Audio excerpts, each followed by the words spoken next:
This is AKASO Brave 7, and today I'll show how you can perform the factory reset of this action camera. In the beginning, switch your camera on, then open the control panel by swiping downwards from the top edge of the screen. Here, go into Preferences, scroll all the way down and continue by opening General Settings. Now, once again, go all the way to the bottom. Tap Factory Reset, then press blue button to confirm. And now we will need to wait for the action camera to be restarted.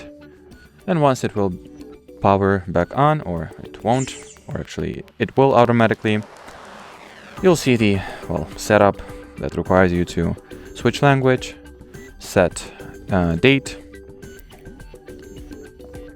and time.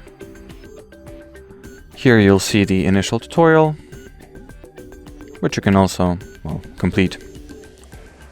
And as far as this video goes, that'll be it. Thanks for watching, and bye-bye.